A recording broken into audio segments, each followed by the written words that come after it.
Yo, what's going on, guys? And today we'll be talking about Sam Hauser and Anfernee Simons. According to my colleague at HoopsHype.com, link should be in the description, are the two guys that Boston continues to try to get off. The report goes right here. Following several trades this season to duck below the second apron, the Boston Celtics are currently $12 million above the luxury tax threshold, writes my colleague Michael Scotto. With that being said, there is no pressure for the Celtics to reduce their current luxury tax bill, which they budgeted for, but they wouldn't mind going below the tax for the right deal. Getting below the luxury tax entirely could conceivably be achieved by trading guard Anfernee Simons or shedding the salaries of Sam Hauser and another minimum salary player to do that. Simons is on an expiring $27.68 million deal, while Hauser is beginning the first year of a 4-year, $45 million extension this season. And there was allegedly discussions between the Nets and Boston that never materialized for a Sam Hauser, or my apology, for a trade that involved Simons that ultimately fell through. The Milwaukee Bucks have kept tabs on Mr. Simons, so that'll be something that we'll also discuss later in the video. But we're going to start with this Brooklyn Nets and also discuss potential teams that could have interest in a guy like Anfernee Simons. Now, the biggest thing is if you guys haven't been following, the Indiana Pacers, the New Orleans Pelicans, the Dallas Mavericks, the LA Clippers, and Boston are the 5 worst assists per game teams as a whole. And then it's Brooklyn, and then it's surprisingly Portland, Houston, Charlotte. And then Minnesota. So it kind of gives you an idea of potential teams that could be in the market for a ball handler and also some shooting. And shooting is something that could help a lot of teams. So we're going to start with this Brooklyn Nets trade. Obviously, before we start today's video, I'd like to hear your thoughts down below in the comment section. What do you guys think and why?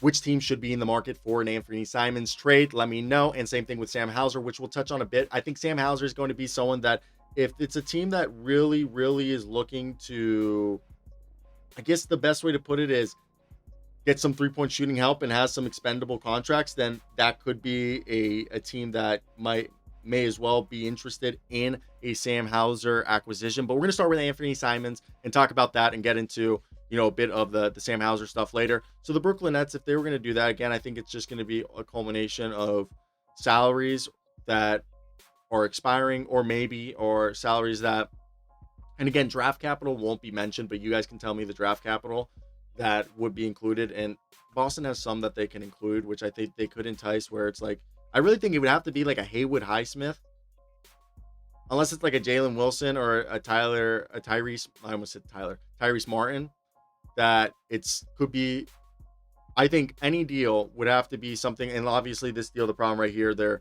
not allowed to do this because of that $16 million difference. And this is where I'm going to get into the Sam Hauser thing, because the whole problem here is then the Celtics would have to take on Terrence Mann. Maybe Terrence Mann is someone they believe could be part of the core, and they think that, hey, we put these guys together. We think Terrence Mann, Haywood Highsmith, get Anfernee Simons off the book. Terrence Mann could actually be a guy who ends up being a part of the role players rotation for next year, or it's just the salary that we believe could trade. Now, I brought up, well, I think there's another scenario where if it's like Haywood Highsmith, could this end up being just a Sam Hauser trade where they get off of Sam Hauser's money and they send Haywood Highsmith, and maybe this deal could include another player in the lines of, as they said, they would have to send in a minimum guy. And personally, I think that would have to end up being a Chris Boucher, just because he hasn't fit this team. Maybe it is Haywood Highsmith for Sam Hauser and Chris Boucher. I don't think that's out of the realm of possibilities.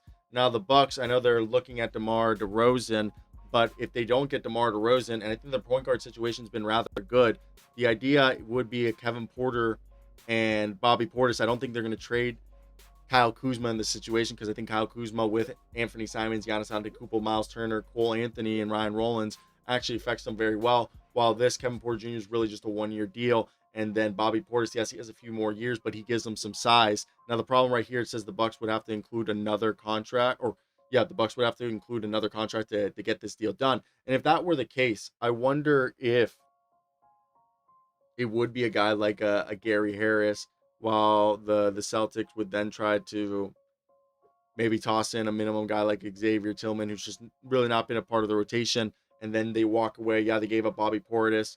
Gary Harris has just not been a part of that Bucks team. So Anfernee Simons, Xavier Tillman, two players that could fit what the Bucks are trying to do now. Gary Harris and Kevin Porter are really just 1-year contracts that will come off the books off this season, and then Bobby Portis is the only one. But he actually could be a guy who fits next year's rotation. Going back to the thought process when we were saying Terrence Mann could be included in the said deal, and if I'm the the Bucks right here, we're bottom 5 in assists per game, and then when it comes into 3-point attempts, we're actually one of the in our attempts, we're actually one of the better teams in 3-point shooting this season. And as a result, I think they may want to get double down because the only team better than them in 3-point percentage this year is the Houston Rockets.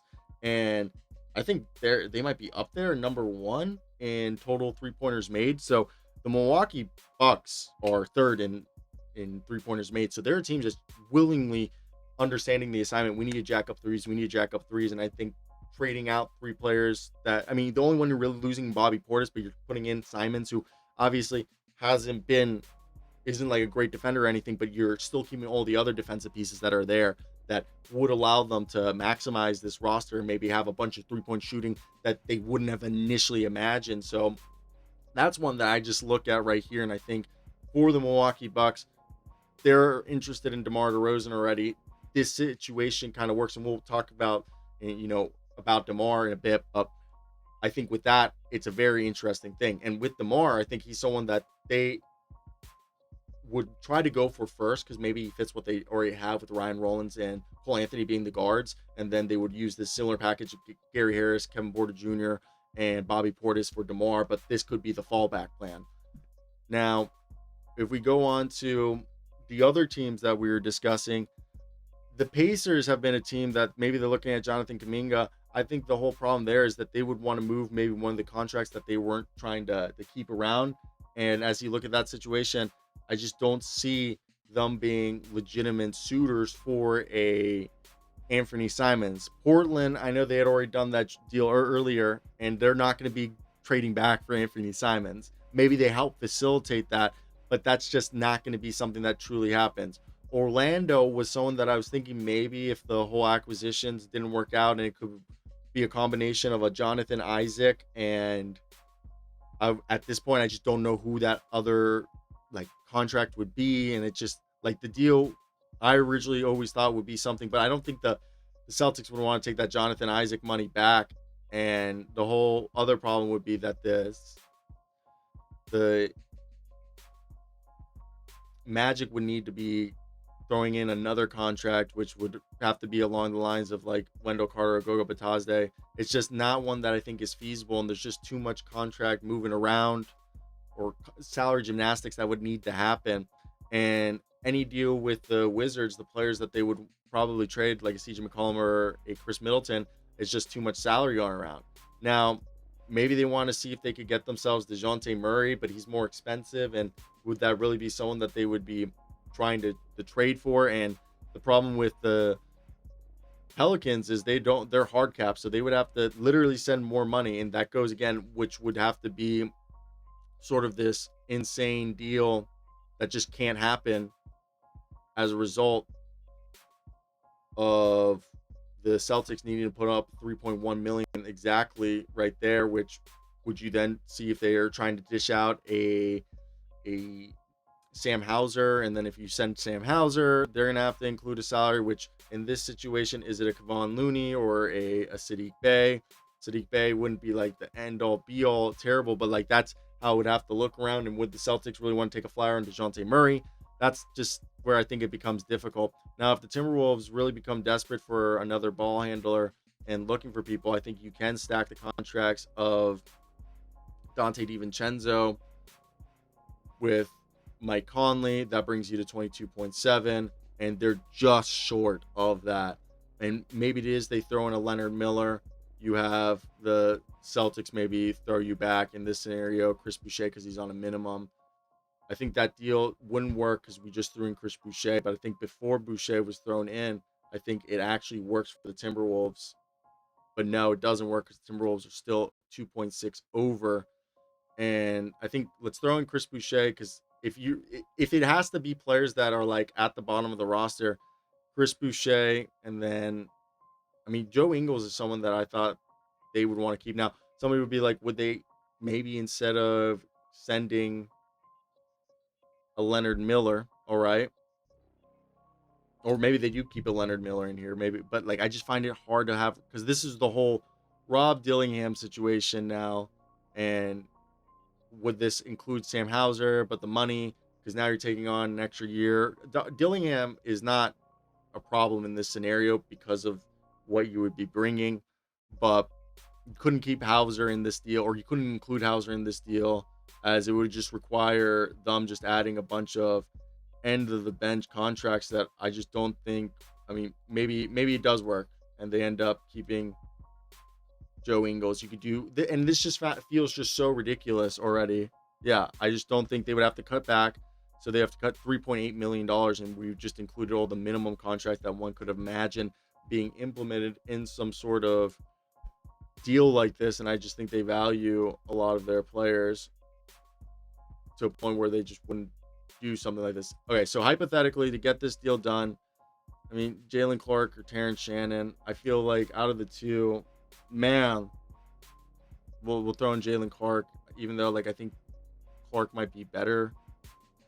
And I just think this is an outlandish deal because it would have to include so many things that the Celtics would have to include, like just to make the salary work. Still, this works right here because we're sending minimums. So you're allowed by this. So it would be 6 players, 4 players. I just don't feel 7 players for 4 players. And it would have to happen after December 15th. I just don't believe anything like this would be such an outlandish trade. And the easiest, simplest form of that trade would have just been, I think in this scenario, they would take the Chris Boucher, Xavier Tillman, and walk away with this. I think some swap like this. Timberwolves get a point guard, a true point guard who can also play shooting guard, and Anfernee Simons that maybe is a better fit. Dante DiVincenzo gets off.